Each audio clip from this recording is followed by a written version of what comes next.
Hello મિત્રો, જય શ્રી કૃષ્ણ। તો મિત્રો આજે આપણે આવી ગયા છીએ ખેતરમાં।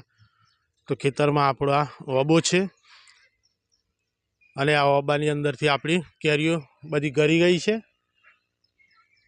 રાતે વાવાઝોડું હતું અને વરસાદ પણ બહુ ખતરનાક પડ્યો, તો આપણી ઓબાની કેરીઓ ખાસી બધી ગળી ગઈ છે। તો મિત્રો આપણા ખેતરની અંદર આંબાની કેરીઓ બધી બહુ ગળી ગઈ છે અને આપણું બહુ નુકસાન થઈ ગયું છે।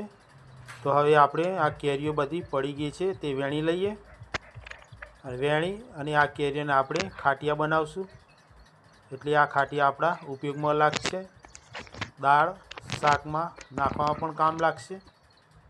તો ચલો હવે આપણે આ બધી કેરીઓ આપણે વેણી લઈએ, વેણી અને ઘરે લઈ જઈએ અને બરોબર આપણે સાફ કરી નાખશું।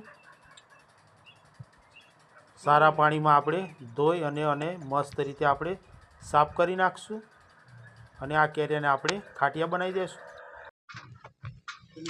આપણા ખેતરના ઓબાની કેરીઓ આટલી ગળી ગઈ વરસાદ ને વાવાઝોડાના કારણે। ખેતરમાંથી આપણે કેરીઓ પણ વેણી લાયા, કેરીઓને ધોઈ નાખીએ થોડી।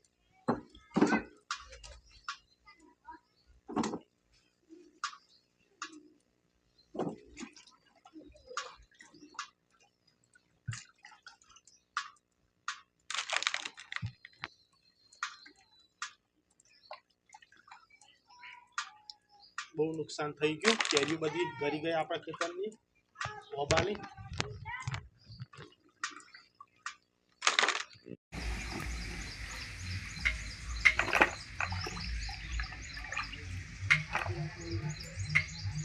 મિત્રો આ કેરીઓને હવે આપણે ખાટિયા બનાવી દઈશું અને બીજી હજી આ ધોવાની પણ બાકી છે।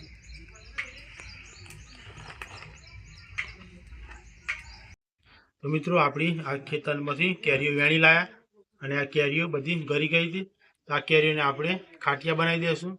તો પહેલાં આ રીતના આપણે કેરી લઈ લઈશું, પછી આ રીતના આપણે કાપી લેશું અને ઉપરની બધી છાલ કાઢી લેશું। આ રીતના બધી છાલો કાઢી લેશું।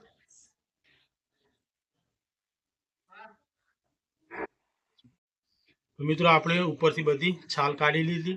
હવે આ કેરીને આપણે ચીરિયા બનાવી દઈએ, આ રીતના કાપી અને મોટા મોટા ચીરિયા બનાવી દઈએ। આ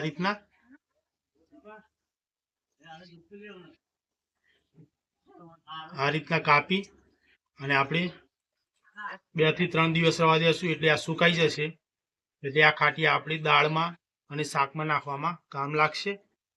તો મિત્રો આ વિડીયો તમને સારો લાગ્યો હોય તો વિડીયોને લાઈક અને સબસ્ક્રાઈબ કરી દેજો।